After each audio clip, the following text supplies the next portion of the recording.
Welcome to the Human Capital Innovations Podcast. We're your source for personal, professional, and organizational growth and development, where we share original research, explore industry trends, and interview executives and thought leaders from across the globe. We hope you join us often for practitioner-oriented content around all things related to leadership, HR, talent management, organizational development, and change management. Maximize your personal and organizational potential with Human Capital Innovations Podcast.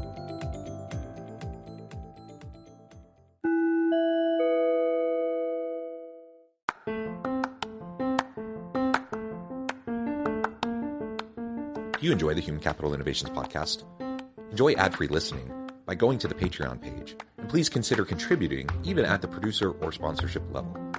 And please leave a review. Thank you for your support.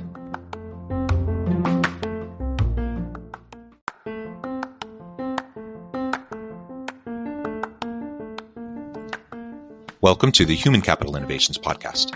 In this HCI Podcast episode, I talk with Maria Trapenasso about recent NFP data about how employers are offering more flexible benefits, but also carefully eyeing cost containment.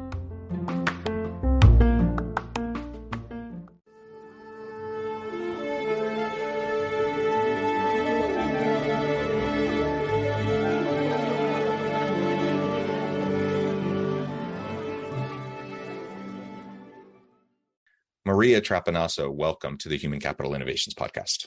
Hi, how are you, John? It is a pleasure to be with you. You're joining us from New York. I'm south of Salt Lake City in Utah.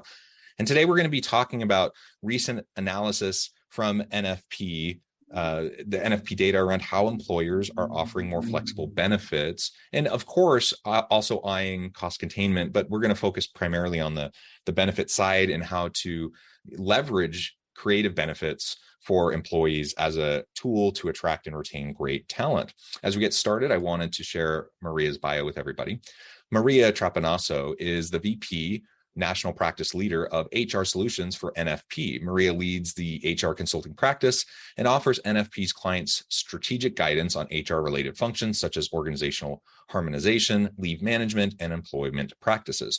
Her expertise is in the areas of HR audits and compliance and assists clients in identifying and creating strategic HR policies and procedures. She has extensive expertise in assisting startups creating a solid HR infrastructure to accommodate rapid growth and expansion. Maria has over 26 years of human resource experience working in various industries such as corporate and residential real estate, nonprofit, technological consulting, finance, and insurance. And I could go on and on and on, but I'm going to pause there, give you a chance to share anything else about yourself that you would like to highlight for listeners, and then we'll dive on into the conversation. Sure. I would like to just let everybody know who NFP is. We are a leading national broker, insurance broker that specializes in corporate benefits, property and casualty, wealth management, and retirement services. And I've been with NFP for almost 10 years now. Yeah, thank you so much for that. Why don't you just dive on in and tell us about what you're seeing, what your recent data and what you're seeing in the industry around creative, flexible benefits and how that is a tool and a strategy for attracting and retaining great people. Yeah, so, it's become increasingly important for employers to take a look at that employee experience. And it's really from the onset of understanding, what their experience is from onboarding, while they're with your organization, all the way throughout the employee life cycle. And quite frankly, that employee experience has to happen by design, not by accident. And so employers of choice are really being intentional about understanding what that experience is, because quite frankly, the pandemic has completely changed the perspective from employees, and they really are demanding more. So employers of choice are really looking at their total rewards package, they're looking at their compensation, and they're looking at everything that they're offering, looking at it from the employee lens. And I think that's really helping them to retain and attract the talent that they're looking for. Yeah, and that employee experience piece. Now, the benefits component of that is just one aspect. There's lots of things that go into having a really dynamic, empowering employee experience. And that's definitely something we have to focus on. I think the pandemic has shown us that, and the fact that people are fleeing organizations and going to new places or trying gig work or just doing different things, it's an indication that we need to get better at this, and we need to get better at it fast. How do you feel like the benefits component and the flexible benefits might compare strategically to some of the other types of initiatives or efforts we might have around employee experience? So an employer today just can't be in a bubble. We see that the pandemic just changed everything. The perspective is completely changed. We are seeing so many employers that never even dreamed of having a remote workforce now have remote workforces.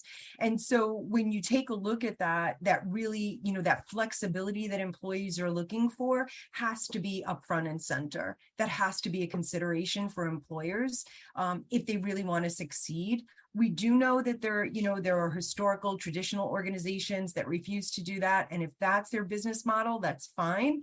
But if they really want to compete right now in the market, they've got to be a little bit flexible. Yeah, and it's fine. I mean, certainly that's their choice, but I just question that strategically, and I just wonder, are you going to be relevant in 5 years if you don't adapt and adjust? And are you going to have good people in your organization if people keep leaving and you can't replace them with other good people, let alone, the skills gap and the upskilling and reskilling required for people to stay current? I mean, that's a whole other discussion that's layered on top of this. But if we can't get really great people and keep them because we're kind of stuck in an old-fashioned approach to how we do business and what our business model is, then we may just not be relevant anymore. So again, there's a lot of different ways to go about a focus on employee experience and lots of different facets of that. I really like, though, the flexibility piece that you've been mentioning, and making sure that we have flexible benefits for people to meet the needs, meet them where they're at, meet the needs that they have. One of the things that I've also been frustrated with in places where I've worked myself in the past, benefits that just don't seem to align with my needs, or the organization will kind of pat themselves on the back because they'll have some new kind of perk or some new benefit that they're providing, but nobody actually cares. No, it's not something people are going to utilize. It's really something that the organization, someone decided, hey, this would be cool to do, and it's just not leveraged. So it's a waste of time and money, and it doesn't have any sort of motivational factor, on most people. So those types of things, we just have to be much more thoughtful about the types of benefits we offer. And that's why benefits or flexible benefits are great, because every person's different. If you have a team of people, chances are that no two people are going to need the exact same thing. And so having the opportunity for them to get what they need when they need it is going to be a huge plus for your organization.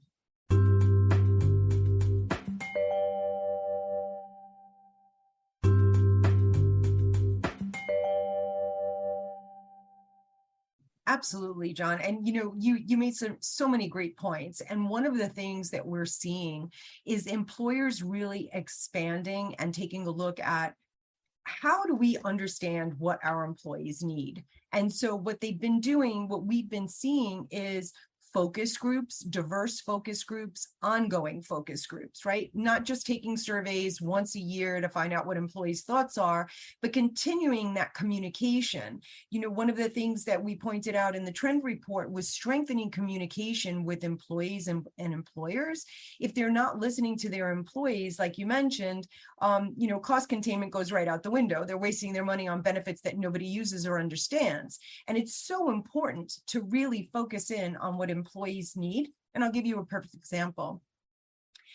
Employers really need to take a look at who their demographics are, and what the culture is. So for example, if you have employees that aren't in childbearing years, a parental leave might not be the best thing for your employees. But if they're in that sandwich generation where they're raising children and taking care of elderly parents, perhaps a caregiver leave is going to make a lot more sense for your organization, even though everyone out there is screaming parental leave, right? So I think it's really important for employers to take a look within. Benchmarking data has certainly been a great tool for organizations to see where they are in the market and to understand their place as an employer of choice. But you really need to survey your employees and really listen to them. I mean, it's a groundbreaking idea, but you actually need to listen to the needs of your people, right? And it can't just be that annual survey. And people, are often just so skeptical about that anyways. They just feel like their response is going to a black hole and nothing ever happens. So being proactive about getting the input from your people, actually listening, and then creating opportunities that fit with what the needs are and communicating that actively is going to be really, really important. And I'm glad you mentioned things like parental leave. Now, I'm super thrilled. I'm a university professor and I do consulting work as well. But at the university, it's something that has emerged just in the last few years. And now we have parental leave instead of maternity leave. That's wonderful. I have 6 children. It sure would have been nice if that was in place when I had any of my children. My youngest is 9 years old, so he predated, that leave policy. So I didn't have the benefit of it, but I'm grateful and happy that it's now there for other people. But what about others who aren't in that stage of life? It's a benefit that they don't get to participate in at all. Another piece, and this is unique in a university setting, but one of the nice benefits we get, and it's actually wonderful because I have 6 children, is free tuition at the university. So all of my kids can go to the university for free.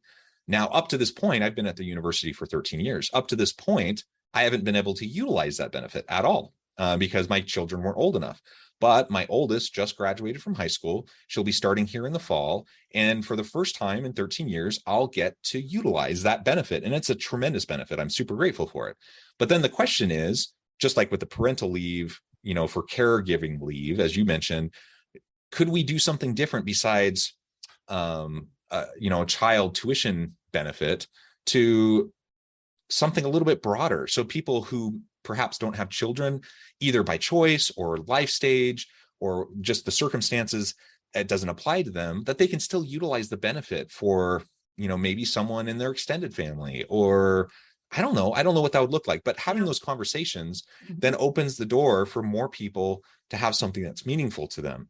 And I'm getting to the stage where that's super meaningful to me, and that's going to be a huge contributor to me wanting to stay here, because I know I'm running the gauntlet for the next 15 years with my kids going through the university system, and that's super expensive. So that alone is enough for me to think twice about leaving. Right. Well, absolutely. There are so many different benefits, John, that employers are looking at, and I'll give you some examples. So, from our trend report, we found out that 29% of employers are offering sabbatical leave, which is very attractive to employees. They offer also volunteer leave, which is very attractive to certain cohorts. 33% are offering marriage leave. So when they get married, they get a little extra time. But I think what's really happening, and you mentioned something very important, in benefits that can also benefit the employer's family. And we have seen a great demand for wellness benefits that are not only available to the employee, but are also available to the employees, to their families and, their significant others as well.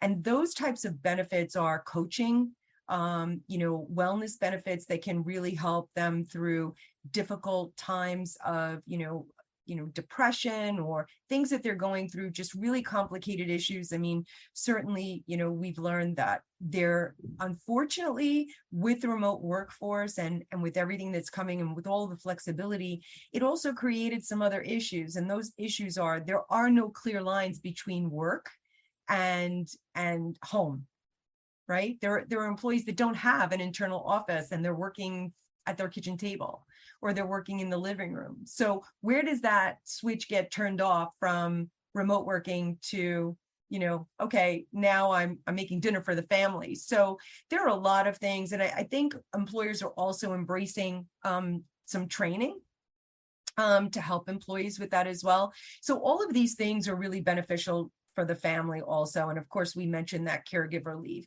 One of the other things that we're seeing that I think really shows how employers are becoming a lot more compassionate is we've seen extended bereavement leave, where it will also include extended leave for miscarriage or failed IVF attempts, as well as, bereavement leave that includes the death of a pet, which is so crucial. Everyone knows if you have a pet, you know that they're a part of the family. So I think that's really, really important that employers look at all of those other options for their benefits to extend them to really benefit the employee.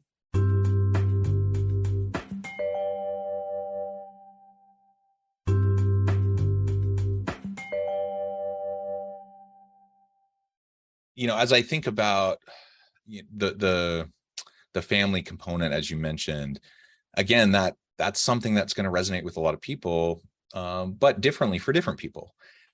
Because I'm married, I have 6 children. That's going to be a huge driver for me. And in fact, it's one of the biggest things here at the university. I don't mean to talk on and on about my own experience with benefits, but here at the university, that's like one of the greatest things, is it's such a family inclusive kind of an environment.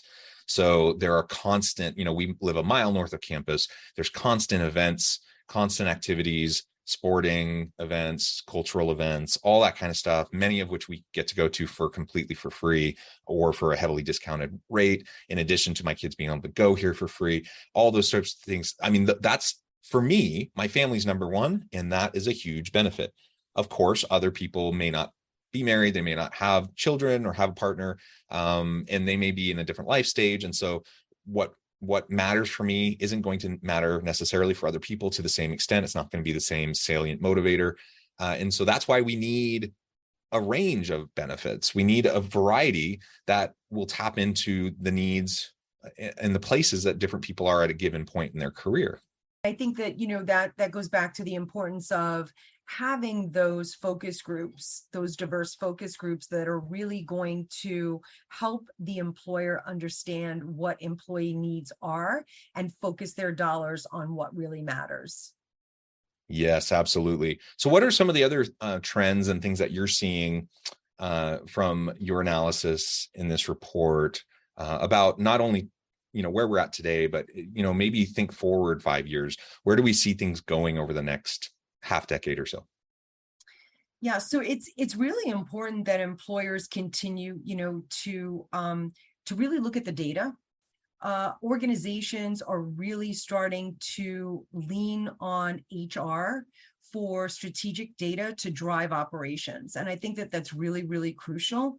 A number of the things that we took away from the trend report, also, one of the things that that really stood out for me was organizations are partnering with strategic consultants that can take a holistic view of and assess what they're offering and what they need to provide for the future.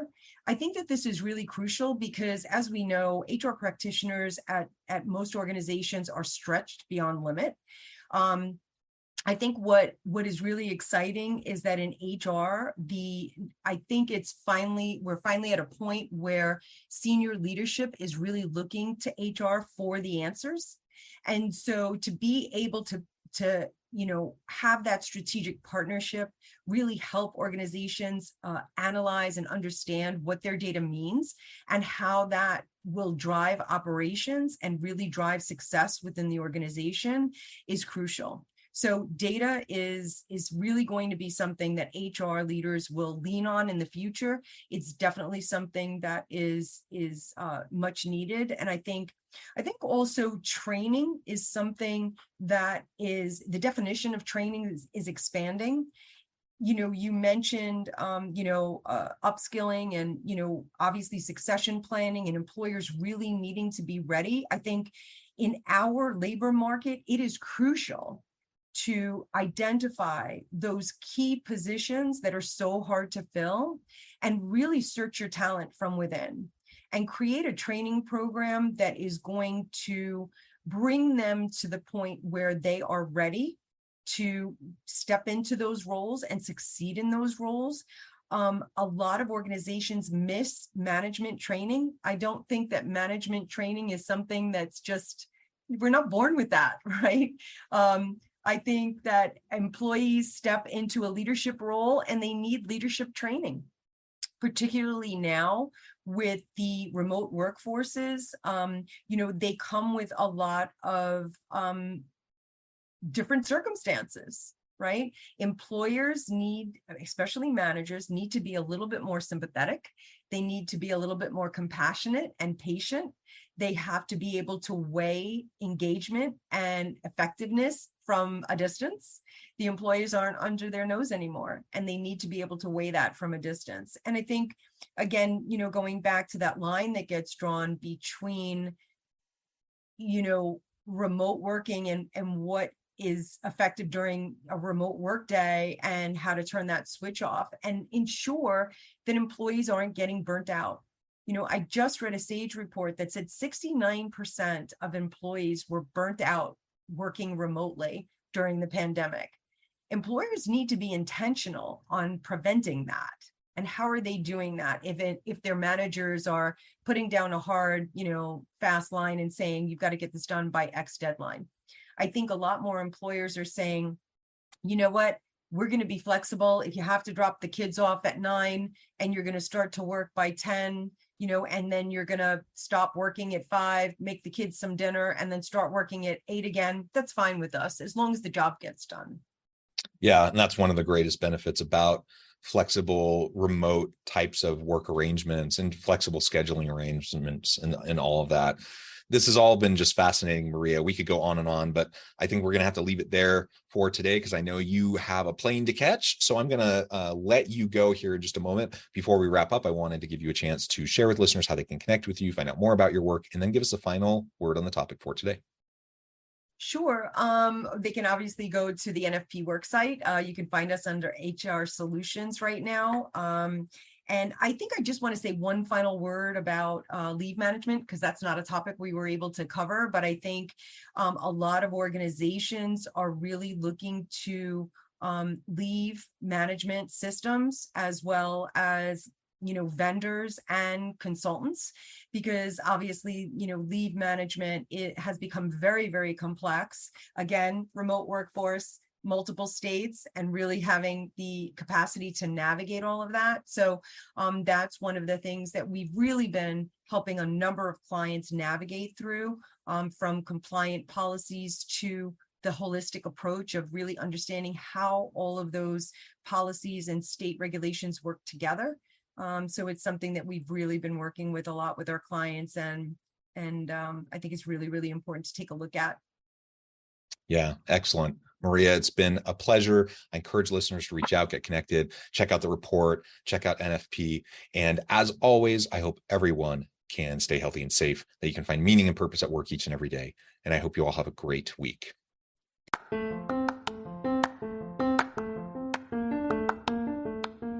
you enjoy the Human Capital Innovations podcast?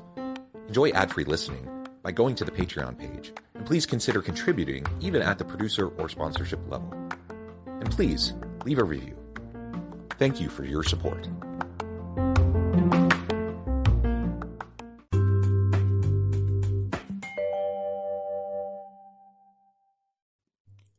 Thanks again for joining us for this episode of the Human Capital Innovations podcast. I hope you stay healthy and safe and that you have a great week.